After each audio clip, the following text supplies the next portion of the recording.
Olá, muito boa noite, seja bem-vindo a mais um Tempo de Saúde aqui no Novo Canal e como sempre temos a presença do Dr. Dinis Carmo. Boa noite, doutor. Olá, a semana Fátima, correu boa bem? noite. A semana correu bem, muito obrigado. E a sua também? Também, cá estamos para mais um Tempo de Saúde, tempo este que vamos dedicar ao ombro. O que é que o doutor nos traz hoje relativamente a este tema? Ora bem, é verdade, vamos regressar aos temas da ortopedia. Depois temos passado algumas semanas a falar do Covid. E eu resolvi trazer o ombro porque o ombro doloroso é uma patologia muito frequente. Eu acho que só é mesmo ultrapassada pela dor de cotovelo. Que também é muito frequente hoje em dia. Que é muito frequente. E porquê é que o ombro dói? Bem, naturalmente o ombro pode doer por uma série de razões, há uma série de causas que podem fazer com que as pessoas tenham dor no ombro, nomeadamente as causas traumáticas, mas habitualmente nesses casos a causa é evidente e o tratamento também é mais ou menos linear. De maneira que vamos nos concentrar numa patologia que são as chamadas tendinites e as tendinoses. Ora bem, eu penso que o termo tendinite é entendido pela grande maioria dos nossos telespectadores que tem consciência de que o sufixo ite quer dizer inflamação, e é por isso que nós temos amigdalites, colecistites, apendicites, etc, etc. Portanto, embora haja, em bom rigor, haja inflamações agudas e crónicas, ou seja, tendinites agudas e crónicas, ou subagudas, a verdade é que habitualmente quando nós falamos em tendinite estamos a referir habitualmente a episódios agudos que surgem de repente e que têm uma determinada etiologia. E qual é ela? Portanto, é evidente que também há muitas causas de tendinites. Era mesmo isso que ia perguntar. O que é que nos provoca tendinites agudas? Ora bem, aquilo que nos provoca as tendinites agudas habitualmente é o facto das pessoas serem obrigadas a exercer uma determinada atividade para o qual não estão preparadas. Portanto, eu vou-lhe dar um exemplo muito concreto. O caso de um senhor que muda de escritório ou uma senhora que muda de apartamento, e o que é que acontece? Devido a isso, as pessoas estão, às vezes, durante dias, a tirar coisas das prateleiras, saem livros, saem bibelôs, sai a roupa do armário, vai para o caixote. E, portanto, o facto da pessoa estar constantemente a exercer esta atividade, que depois se repete, não é? E também pode estar a ser feita de forma incorreta, numa posição incorreta. Sim, mas olha, eu não ia por aí porque isso realmente quase a mesma coisa que nós discutirmos o sexo dos anjos. Quer dizer, se começarmos aqui a querer discutir o que é que são posições corretas ou incorretas, e a verdade é que as pessoas não pensam nisso, as pessoas fazem as coisas naturalmente, não é? E de maneira que o que é que acontece? É que se reparar numa situação destas, é muito possível que a pessoa, sem sequer se aperceber, que esteja às vezes dias, quer dizer, constantemente, de manhã à noite, a fazer este tipo de movimentos, não é? De maneira que o que é que acontece? O que acontece é que um belo dia, depois da pessoa ter estado o dia todo a trabalhar, chega, portanto, à noite, vai para a cama e quando está à espera de conseguir ter um soninho reparador, o que acontece é que ela acorda-se e é que chega a adormecer com uma dor violentíssima do ombro. E eu, quando digo em dor violentíssima, muitas vezes falo em dores que são mesmo excruciantes, de tal maneira que é frequente o doente aparecer-nos no outro dia no consultório, agarrado ao ombro e muitas vezes com lágrimas nos olhos. Ora bem, a boa notícia quando se trata deste tipo de situações é que, de uma maneira geral, quanto mais intensa é a dor, mais fácil é de tratar. E porquê? Porque, habitualmente, nestes casos, embora evidentemente possa já haver um processo degenerativo, de que iremos falar a seguir, aliás, não é por acaso que este tipo de situações acontecem a partir da segunda metade da vida, digamos a partir dos 35 anos, não é vulgar por muitas mudanças de casa que se façam, não é vulgar isto acontecer a uma rapariga de 18 ou 20 anos, mas dizia eu que a verdade é que, de uma maneira geral, estas condições são agudas, são causadas, digamos, por este esforço suplementar que a pessoa faz e digamos que não há um grande substrato por trás disto. De maneira que é possível tratar estas situações. E como? Ora bem, nós aqui podemos tratar isto de três maneiras. Temos o tratamento farmacológico, ou medicamentoso, à base de anti-inflamatórios, de analgésicos, de relaxantes musculares. A fisioterapia, também resulta muito bem nestes casos, porque eles têm toda uma série de meios físicos que são eficazes do ponto de vista da inflamação. E temos uma outra modalidade que eu, aliás, quero dizer que é a minha preferida neste tipo de situações e que são as infiltrações. E o que é uma infiltração? Uma infiltração é uma injeção que é dada no local onde dói. E qual é a diferença de uma injeção normal? É que nós sabemos que numa injeção normal, a injeção é dada no rabinho, o produto é absorvido pela circulação sanguínea, depois espalha-se por todo o organismo. E, portanto, ou seja, ao ser a vacina, ao ser diretamente no local da infecção, vai muito mais rapidamente atuar. Ora bem, se calhar não vai mais rapidamente. O que acontece é que, geralmente, os produtos que são dados na infiltração, portanto, são fármacos que têm uma preparação especial, que faz com que eles tenham tendência a depositarem-se no local onde são injetados e depois o fármaco vai se libertando lentamente e vai exercendo uma ação preferencialmente naquele local. De maneira que a ação local é mais intensa e evita-se o desperdício, digamos assim, dele se estar a espalhar desde o lóbulo da orelha até à ponta do nariz. Sim. Pronto. E este tratamento, de uma maneira geral, é muitíssimo eficaz. Aliás, quero dizer que um bocadinho de sorte e com uma infiltração bem feita, muitas vezes isto é mesmo como quem deita água no lume, o que quer dizer que a pessoa, muitas vezes num período muito curto, e estamos aqui a falar de 24 até 72 horas, pode ter uma remissão completa ou quase completa da sua sintomatologia. Portanto, destes tratamentos que o doutor referiu, é provavelmente o mais eficaz. Eu não tenho dúvida que é o mais eficaz e, sobretudo, é o mais rápido. E como, evidentemente, quem está em sofrimento o quer é ver-se livre o mais rapidamente da dor. E não há grandes contraindicações para esta situação, a menos que o doente tenha alguma coisa contra. Eu, habitualmente, nestas situações, parto de imediato para este tipo de tratamento. Há alguma forma de prevenir estas tendinites, doutor? Olhe, teoricamente, há algumas formas. Se calhar a principal é não envelhecer. Portanto, quem conseguir descobrir o segredo da eterna juventude está livre deste tipo de problemas. Mas, por exemplo, a prática de exercício físico com regularidade, se calhar não ajudaria? Claro que ajuda, naturalmente que sim. Aliás, claro que eu comecei por dizer que muitas vezes estas situações, ou não mais das vezes, estas situações são provocadas por um exercício a que a pessoa não está habituada. Naturalmente que se a pessoa está habituada a ir ao ginásio, regularmente faz exercício, tem uma boa mobilidade dos ombros, tem uma boa forma física, não é? Quer dizer, um bom desenvolvimento muscular, naturalmente está muito menos sujeito a este tipo de tendinites. Paradoxalmente, quem também está sujeito a eles são pessoas que exageram, por exemplo, os culturistas, portanto, os atletas de levantamento de peso do halterofilismo, porque o que é que acontece é que muitas vezes desenvolvem de tal maneira os músculos, nomeadamente um tipo de músculos que vamos falar, que são os chamados músculos da coifa dos rotadores, já vamos explicar o que é isto, que muitas vezes eles têm tendinites precisamente porque eles desenvolvem os músculos de tal maneira que eles depois querem trabalhar e há ali um problema de conflito com o espaço onde eles são obrigados a atuar. Mas digamos que o exercício praticado com moderação provavelmente é o melhor remédio para prevenir este tipo de situações. Muito bem, doutor. E, por exemplo, eu estive a fazer mudanças hoje, amanhã acordo com uma tendinite. Qual será a primeira opção, a primeira coisa que eu deverei fazer imediatamente quando estou com uma dor dessas forte? Olha, se for uma coisa moderada, a melhor coisa que se pode fazer é o repouso. Portanto, a pessoa deve-se abster, fazer o intervalo e abster-se de fazer este tipo de movimentos durante algumas horas, ou um dia, pelo menos, não é? Pronto, para além disso, naturalmente que as pessoas podem recorrer ao gelo, que eu continuo a achar que é o melhor remédio e o mais barato, e se tomarem também um anti-inflamatóriozinho, desde que não tenham qualquer contraindicação, nomeadamente problemas a nível gastrointestinal, úlceras, esofagites sérias, etc.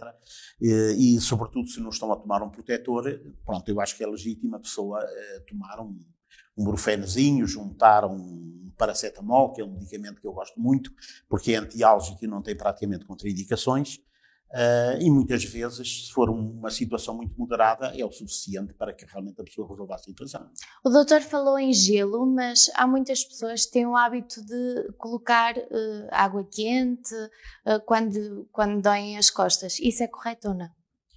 Ora bem, isso pode ser correto e pode ser incorreto, depende das situações. Se a situação for aguda, isso habitualmente é incorreto. Porque quando a situação é aguda, estamos a aumentar a inflamação na medida em que é. Porque como é que o gelo atua? O gelo atua porque é analgésico. Nós sabemos que quando temos uma parte gelada, nós deixamos de sentir, não é? Aquela parte que está mais fria. Ele atua provocando vasoconstrição, e ao provocar vasoconstrição diminui o afluxo de sangue àquela zona, o que reduz a inflamação e reduz o edema.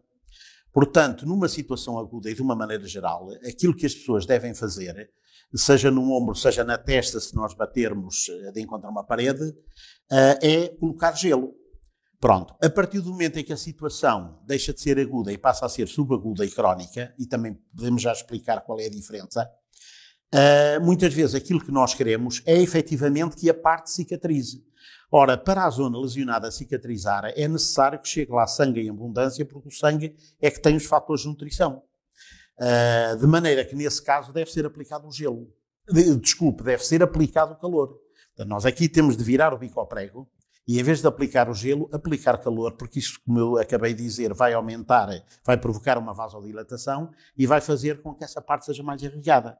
De maneira que, se o gelo está indicado nas tendinites, o calor está indicado, muitas vezes, nas tendinoses, que é aquilo que nós vamos falar a seguir. Muito bem, doutor. Então qual é esta diferença entre tendinites e tendinoses, em primeiro lugar? Ora bem, em primeiro lugar, a tendinose é um processo habitualmente degenerativo e crónico. Portanto, repara, o sufixo -ose, que é menos reconhecido pela população em geral, é exatamente isso que quer dizer. Portanto, um processo degenerativo habitualmente crónico. E eu aqui queria desde já chamar a atenção às pessoas, porque há muito boa gente que tende a identificar degenerativo com cancro. Ou seja, nós quando dizemos a senhora tem um problema degenerativo, as pessoas ficam muito assustadas porque pensam imediatamente que estamos a falar em cancro. Ora, uma coisa não tem nada a ver com a outra. Ou melhor, se quisermos ser precisos, naturalmente que um cancro é um processo degenerativo, mas a maior parte dos processos degenerativos não são cancros.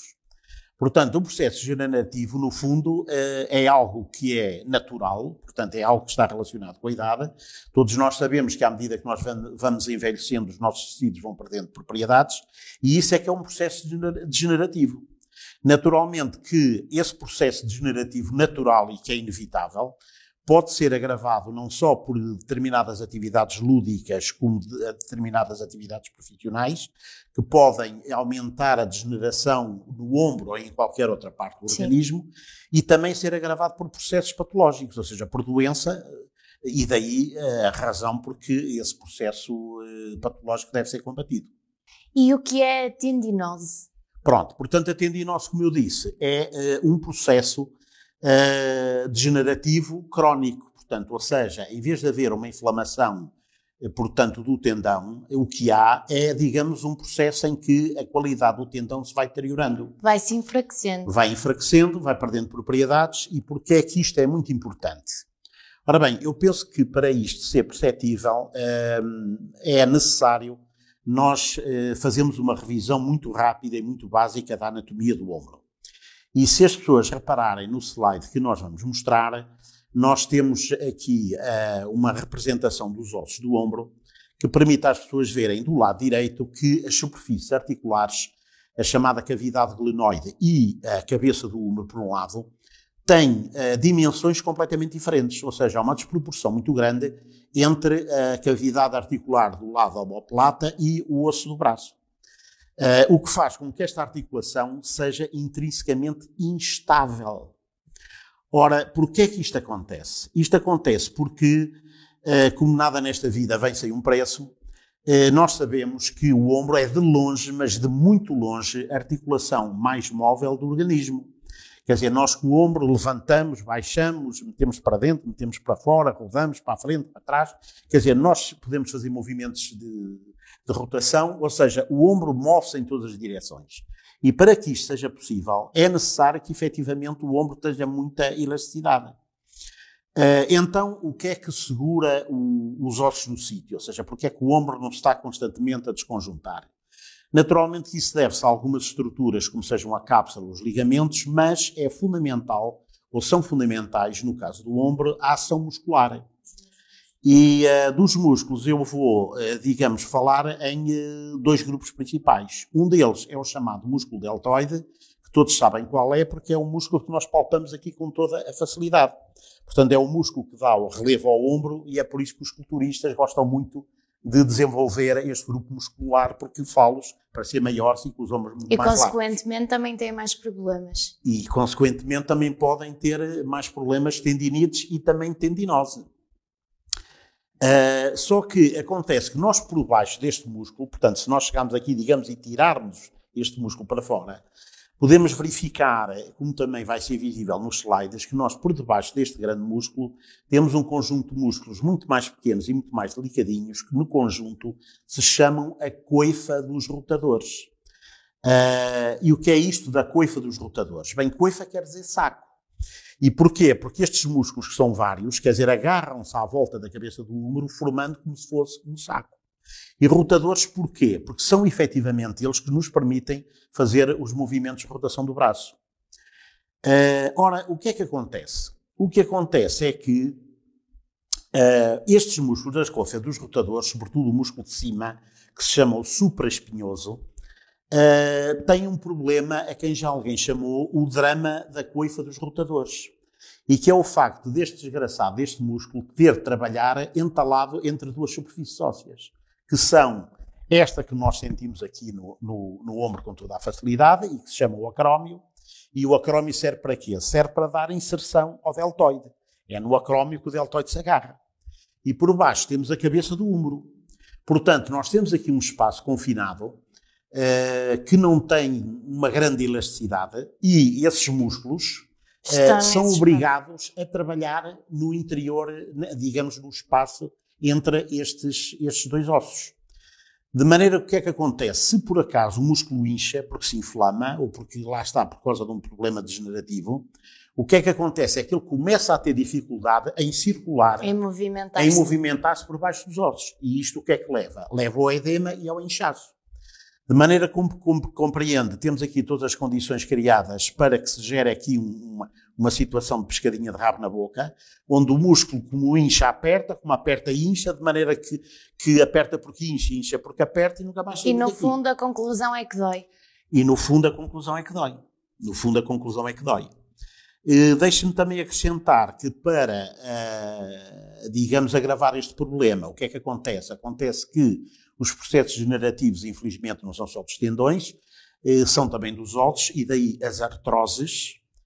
E o que é que acontece? Acontece que muitas vezes este osso, portanto o acrómio, como os telespectadores também vão poder ver, aliás eu trouxe um slide com uma comparação de um acrómio normal, ou se não é normal, pelo menos do ideal, e com um que já tem uma excrescência óssea bastante grande, e portanto assume esta forma, digamos, de bico d'águia. Isto são osteófitos. E o que é que são osteófitos? São aquilo que as pessoas chamam comumente de bicos de papagaio. Só que, curiosamente, e por uma razão que me escapa, as pessoas têm muita tendência de identificar os bicos de papagaio com a coluna. Só que os bicos de papagaio, ou os osteófitos, podem aparecer em qualquer lado. Eu posso lhe dizer que ainda na quarta-feira operei 2 dedos de uma senhora, porque precisamente ela tinha as pontas dos dedos cheias de osteófitos, muito dolorosos, e foi por isso que ela foi operada. De maneira que, se esse osteófito também se verifica no acrómio, o que é que acontece? Ele, ao baixar, naturalmente, que vai agravar, portanto, as condições de funcionamento do músculo, que, por uma questão de atrito, ou devido ao atrito, começa realmente a desgastar e pode, inclusivamente, romper, o que é um grande problema. E para as tendinoses, doutor, qual é o tratamento ideal? Isso vamos falar no próximo programa. Muito bem, então já tem todos os motivos para se manter desse lado. Muito obrigada, doutor. Ora, essa foi por hoje ficamos por aqui. É realmente um tema que nos interessa, porque sabemos que os portugueses têm muito, sofrem muito com os ombros. Eu, pelo menos, falo por mim. O facto de trabalharmos diariamente sentados à frente de um computador, às vezes acabamos por relaxar e terminamos o dia cheios de dores de costas. Portanto, é sem dúvida um programa essencial para os nossos telespectadores. Muito obrigada. Tá, Adenor, é essa, foi um prazer. Quanto a si, continuo desse lado este fim de semana a acompanhar tudo o que acontece na região. Boa noite.